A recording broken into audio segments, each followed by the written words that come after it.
Hello everyone, welcome you all. मैं हूँ Sakshi Saini, first year MBBS student. और आज हम किसी भी ट्रिक के बारे में या किसी भी टॉपिक के बारे में बात नहीं करने वाले हैं। हम आज बात करने वाले हैं उस मेन चीज़ के बारे में जो आजकल सबके दिमाग में घूम रही है। क्या? नीट 2022। नीट 2022 का एग्ज़ाम है हमारा 1.5 महीने बाद, 17 जुलाई को, लगभग 1.5 महीने बाद। और कुछ बच्चे हैं जिसकी ज़ोरदार तैयारी चल रही होगी, कुछ बच्चे हैं जिनका थोड़ा बहुत बचा होगा, वो भी लगे हैं कि जल्दी जल्दी निपटा दें, पूरा कर दें, इसको कर ही देंगे वो भी। और कुछ का ऐसा है कि वो कुछ समझ ही नहीं पा रहे कि अब करना क्या है।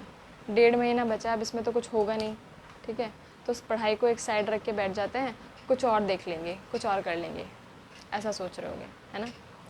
तो आज की वीडियो उन पर ही बेस्ड है, फॉर दोज पर्सन्स जो सोच रहे हैं कि अब छोड़ देते हैं, 1.5 महीना बचा है, उसमें कुछ नहीं हो सकता है।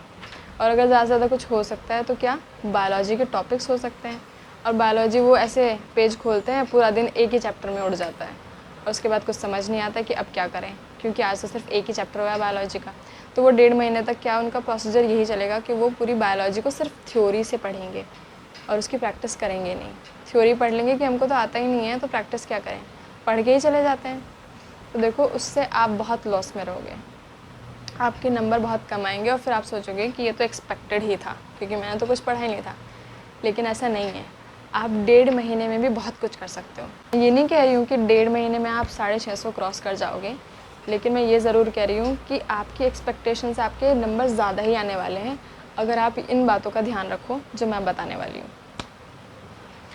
फर्स्टली हम स्टार्ट करते हैं बायोलॉजी से। मैं एक तरह से आपका टाइम टेबल ही सेट करके बताने वाली हूँ कि आपको पढ़ना कैसे चाहिए अब इन 1.5 महीनों में। देखो, 1.5 महीना बचा है तो कुछ टाइम वेस्ट करने के लिए तो नहीं है, थोड़ा बहुत रेस्ट करने के लिए है, जो कि आप पढ़ के थक जाओ तो रेस्ट कर लो, बस इतना ही समय आपके पास। बाकी समय नहीं है कि आप कहीं पार्टी फंक्शंस में जा रहे हो या मज़े कर रहे हो कि छोड़ो अब क्या ही होने वाला है, लाइक दैट। तो कंपटीशन बहुत ज़्यादा टफ़ है, तो आपको पढ़ना ही पड़ेगा, ठीक है। तो सबसे पहले मैं आपका टाइम टेबल सेट कर देती हूँ कि आपको दिन में लगभग 10 घंटे पढ़ाई करनी होगी, कम से कम 9 घंटे पढ़ना ही पड़ेगा। ये मैं आपको 9 घंटे का शेड्यूल देने वाली हूँ। यहाँ पर 9 घंटे का शेड्यूल है, 3 आवर्स आपको स्टडी करना है विद फुल ऑफ फोकस। कि 3 घंटा बैठे हो तो फिर 3 घंटा आप बैठे हो, जिसमें कि 2 से 5 भी आपको बैठना है। आपको क्वेश्चन पेपर भी लगाना है, संडे में लगा लेना, ठीक है, या फिर कभी जब आपका मूड बने, पर 2 to 5 ही सॉल्व करना, क्योंकि यही टाइमिंग होता है एग्ज़ाम का। और मैं पर्सनली मानती हूँ ऐसा कि ये वर्क करता है। 2 to 5 में सोचते हैं कि नहीं यार, वहाँ कहाँ ही नींद आएगी हमको, ठीक है। नहीं, नींद तो नहीं आती है, लेकिन हमारे ब्रेन को ना एक आदत हो जाती है कि 2 to 5 में उसको क्वेश्चन सॉल्व करने हैं, तो इस तरह से होता है।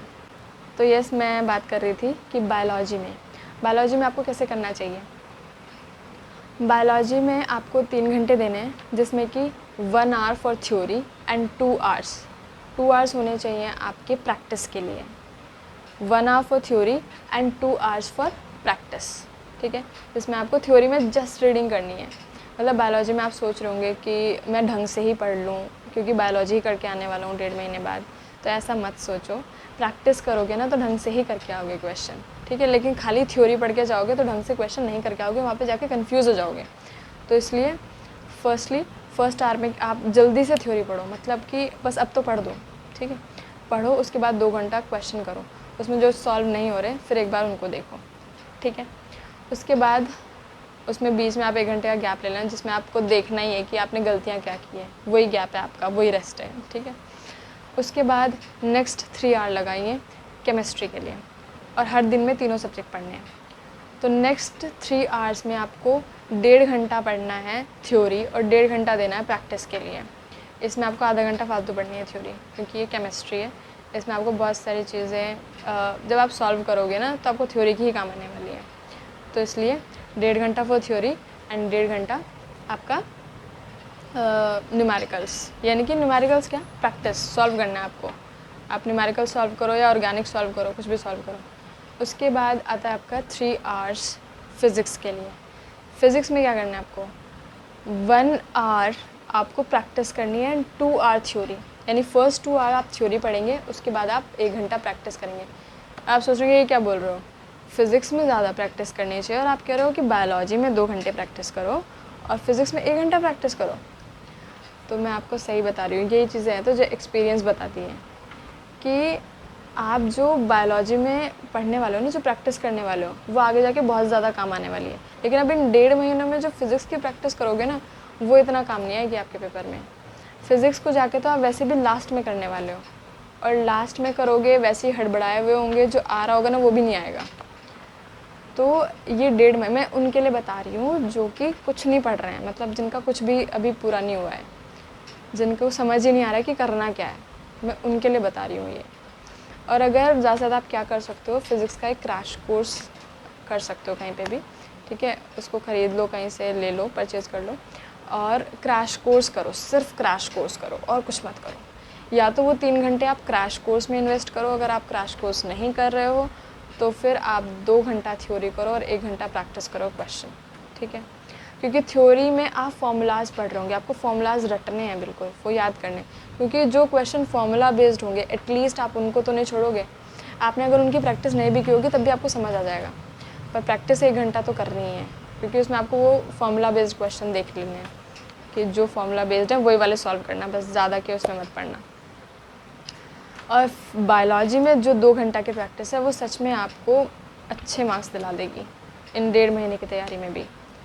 सो यही मैं आपसे शेयर करने वाली थी। जो बच्चे नहीं समझ पा रहे ना कि उसको करना क्या है, तो डू दिस जो मैंने अभी बताया कि फ़िज़िक्स, केमिस्ट्री, बायो, सिर्फ बायो के पीछे मत भागो कि इन 1.5 घंटा में सिर्फ बायो ही पढ़ लेते हैं और बाकी सबको छोड़ देते हैं।